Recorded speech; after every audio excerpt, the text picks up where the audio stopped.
اس کتاب کو دیکھنا بھی ثواب ہے، اس کتاب کو چھونا بھی عبادت ہے، اس کتاب کو چومنا بھی عبادت ہے، اس کتاب کو ہاتھ میں لینا بھی یہ ثواب کا کام ہے۔ اور کتاب آپ ہاتھ میں لیں گے ثواب ملے گا کہ نہیں ملے گا اس کی کوئی گارنٹی نہیں ہے، لیکن اس کتاب کو جیسے ہی آپ چوم کر کے آنکھوں سے لگائیں گے فرشتے کا قلم چلے گا، ثواب لکھنا شروع ہو جائے گا۔ تو جب بھی قرآن خوانی ہو تو پہلے گھر والے کو اس کی احتیاط کرنی چاہیے کہ ہم جہاں قرآن خوانی کریں تو وہاں اونچی اور نیچی جگہ نہ رکھیں، جو بھی رکھیں تو ایک قسم کی جگہ رکھیں تاکہ اگر جو لوگ نہیں جانتا اس کی فضیلت ان سے کوئی غلطی نہ ہو۔ پہلے گھر والے کی یہ ذمہ داری ہوتی ہے۔ اس کے بعد اگر کوئی اونچی جگہ میں بیٹھے ہو اور وہاں جھگڑا ہونے کا خطرہ نہ ہو تو ان کو سمجھائیے کہ آپ نیچے بیٹھیے، اس پنے اس کتاب کے اندر جو لفظ ہے نا اس کی ایک لفظ کے برابر بھی آپ کی اوقات اور حیثیت نہیں ہے۔ یہ اللہ کی وہ کتاب ہے جو یہاں پڑھیں گے قبر میں بھی کام آئے گا، یہاں پڑھیں گے میدان حشر میں کام آئے گا، یہاں پڑھیں گے جنت الفردوس میں بھی ساتھ میں رہے گا، اور رب فرمائے گا اے میرے بندے قرآن پڑھتا جا، آگے بڑھتا جا، یہ حکم ہوگا۔ تو میں بتا رہا تھا ماں کی عظمت۔ اچھا ایک اعلان ہے کہ جو قبرستان میں چندہ اور مٹی کا کام چل رہا ہے نا اس میں آپ لوگ بھرپور تعاون لیجئے، حصہ لیجئے، اسی لیے کہ اس قبرستان کے بعد آپ کو 2 قبرستان میں اور کام کرنا ہوگا۔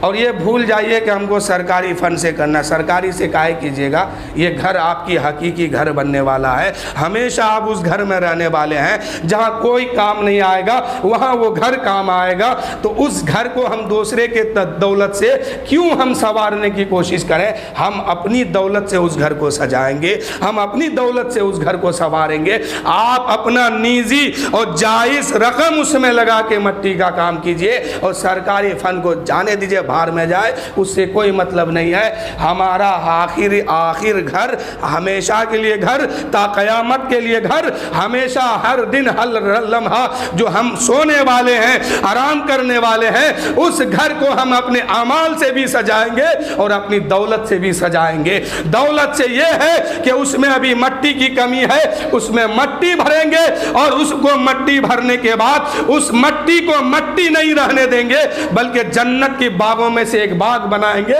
تو وہ باغ بنے گی کیسے؟ ہم یہاں نماز پڑھیں گے، روزہ رکھیں گے، عبادت کریں گے، تلاوت کریں گے، قرآن پڑھیں گے، تو پھر جس جگہ جا کے ہم لیٹنے والے ہیں، جس کو ہم اپنا ہمیشہ کے لیے گھر بنانے والے ہیں، بظاہر تو وہ مٹی ہوگی لیکن وہ مٹی نہیں ہوگی بلکہ اللہ تعالیٰ اس کو جنت کے باغوں میں سے ایک باغ بنا دے گا۔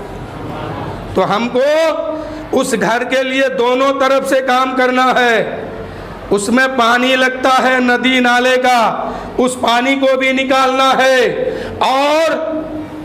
مٹی اس میں کمی ہے اس کو بھی بھرنا ہے۔ کیا پتا کل مرنے کے بعد کون دیکھا ہے کہ میری قبر وہاں بننے والی ہے کہ آپ کی قبر بننے والی ہے۔ اگر مٹی نہ بھرا گیا اور آپ کی قبر بن گئی وہاں، آپ تو بھاگ نہیں سکتے ہیں، کچھ بول بھی نہیں سکتے ہیں، کچھ کر بھی نہیں سکتے ہیں۔ تو کام ابھی کر لیجئے کہ ہم جس جگہ دفن ہونے والے ہیں وہ قبرستان پھولوں سے چمکنے لگے، مہکنے لگے، اور جب ہم اس کے اندر جائیں گے ایسا اعمال لے کے جائیں گے، ایسی محبت لے کے جائیں گے، ایسی دین لے کے جائیں گے کہ ہم اس قبر میں جیسے ہی پہنچیں گے وہ مٹی مسکرا کر کہنے لگے کہ انسان جب تک تو نہیں آیا تھا تب تک تو میں مٹی کی ایک ڈھیر بنی ہوئی تھی، تیرے آنے کے وجہ سے اللہ تعالیٰ نے جنت کے باغوں میں سے ایک باغ بنا دیا ہے۔ تو ہم کو دونوں طرف سے اس گھر کو خریدنا ہے، دنیاوی کام کر کے بھی اس گھر کو خریدیں گے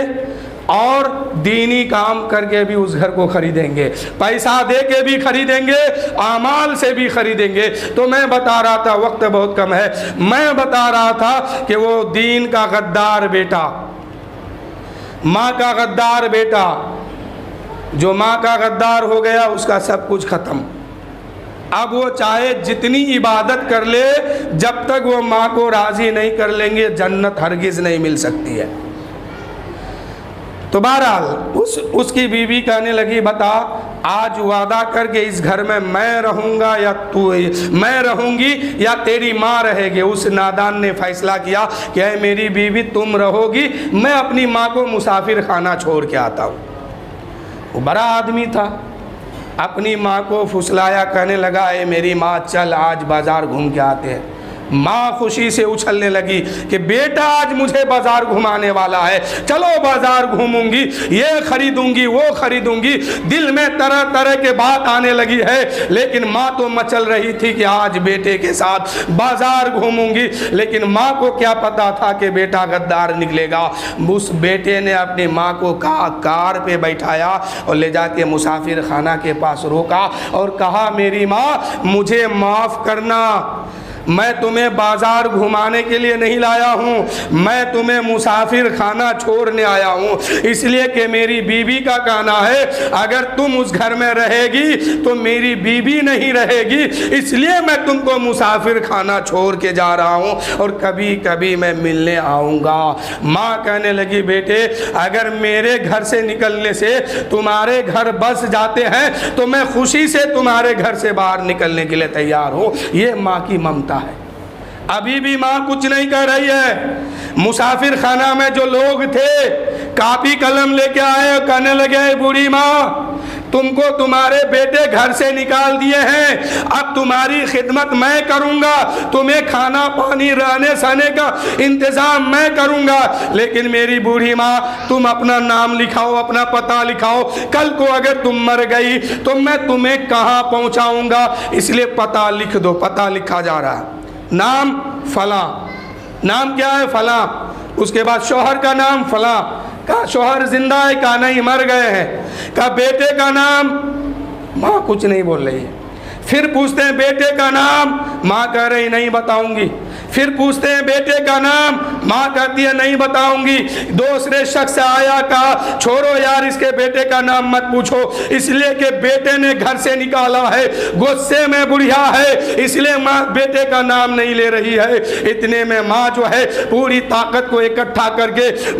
غصے کی حالت میں کہنے لگی اے لوگو سنو، میں اس وجہ سے بیٹے کا نام نہیں بتاتی ہوں کہ میرا بیٹا مجھے گھر سے نکال دی ہے، نہیں، میرا بیٹا بہت امیر آدمی ہے، اس کی شہرت ہے، اس کی عزت ہے، اس کا دبدبا ہے، اگر میں نام بتا دوں گا کہ میرا بیٹا کا نام یہ ہے تو سنو اس کی عزت میں داغ لگ جائے گی، اس کی رسوائی ہو جائے گی، اس لیے میں اس کا نام نہیں بتا رہی ہوں۔ یہ ماں کی محبت ہے۔ دیکھیے اے میرے دوستو، آج اگر ماں کو کوئی تکلیف دیتا ہے، ماں کی اہمیت کو کوئی نہیں سمجھتا ہے، ماں کی گستاخی کرتا ہے، باپ کی نافرمانی کرتا ہے، تو پھر اپنے بڑھاپے کے لیے تیار ہو جاؤ، اس لیے کہ آج جو ماں کی نافرمانی کرے گا کل کو وہ بوڑھا ہوگا، اس کا بدلہ دنیا میں لیا جائے گا، اس کو بڑھاپے میں اس کا بیٹا، اس کی بیٹی، اس کا پوتا، اس کی پوتی، اس کو بھی گھر سے نکالنے والے ہیں، اس کو بھی اپنے نظر سے دور کرنے والے ہیں، اس لیے کہ ماں اور باپ کا جو گستاخ ہوتا ہے اس کی گستاخی دنیا میں باقی رہتی ہے، اور جب یہ جوانی سے بڑھاپے میں پہنچتے ہیں پھر اس کے ساتھ بھی ایسا ہی سلوک کیا جاتا ہے۔ اس لیے اگر اپنے بڑھاپے پہ ترس ہے، اپنے بڑھاپے پہ رحم کھا رہے ہو، کیونکہ آج جوانی ہے کچھ بھی کر سکتے ہو، لیکن آج اگر جوانی میں ظلم کرو گے ماں اور باپ پر تو کل کو بوڑھا تم بھی بنو گے، بوڑھی تم بھی بننے والے ہو، تمہاری بیوی بھی بننے والی ہے، کل کو کیا ہوگا کہ تمہاری ہی اولاد جو ہے یہی اسی منزل پہ تم کو پہنچانے والے ہیں۔ اس لیے کہ یہ دنیا ادلا بدلا ہے، جیسا آج آپ کریں گے اپنی ماں کے ساتھ کل کو تمہاری اولاد تمہارے ساتھ کرنے والے ہیں، یہ معاف ہونے والے نہیں ہے، یہ جرم ہے، یہ خطا کبھی معاف نہیں ہوتا ہے، اس کا بدلہ دنیا میں لینا پڑتا ہے۔ آج جتنے ماں باپ جو بچے سے پریشان ہے اس کی وجہ یہ ہے کہ اس نے بھی اپنی جوانی میں اپنی ماں کو تکلیف پہنچایا ہے، اپنے باپ کو تکلیف پہنچایا ہے، یہی وجہ ہے کہ آج یہ بوڑھا بڑھیا پریشانی کے عالم میں پھنس رہا ہے، اور جو اپنی ماں باپ کو تکلیف نہ پہنچایا